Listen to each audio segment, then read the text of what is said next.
రాజగోపాల్ రెడ్డి గారిది వెంకయ్యరెడ్డిది అదేంది భయం నాకు అర్థం కాదు. ఆయనకి ఇస్తే ఈయన బిక్తారు, ఈయనకి ఇస్తే ఆయన తీస్తారని మీద కదనా గాదిమాన్ వీడియోలు వేస్తున్నారు. అరే అవును ఏముంది ఇప్పుడు నల్గొండ ఆడందరూ టాప్ లీడర్లే కదా. టాప్ లీడర్లు అంటే ఇప్పుడు సరే పెద్దలు జానారెడ్డి గారు కొంత వయసు రీత వారు కాంగ్రెస్ వాళ్ళ పిల్ల మన ఎవరు మన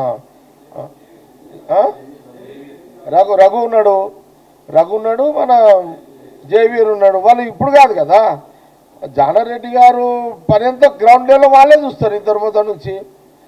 వయసు రీత్యా చాలా పెద్ద వయసు యాక్టివ్ ఉన్నాడు.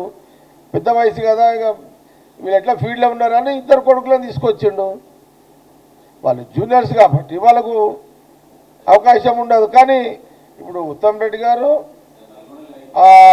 వెంకటరెడ్డి గారు, రాజగోపాల్ రెడ్డి.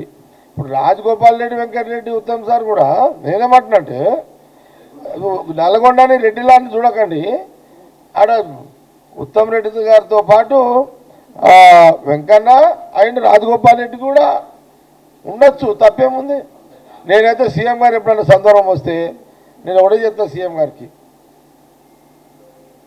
సరే సీఎం గారు అల్టిమేట్ అధిష్టానం ఏం చెప్తే వారు కూర్చుంటారు మాట్లాడకని వ్యక్తిగత అభిప్రాయాలు షేర్ చేస్తే తప్పలేదు కదా. వెంకయ్యరెడ్డిని తీయొద్దు, రాజగోపాల్ రెడ్డిని తీయొచ్చు. ఎవరు తీయకుండానే రాజగోపాల్ రెడ్డికి ఇవ్వచ్చు.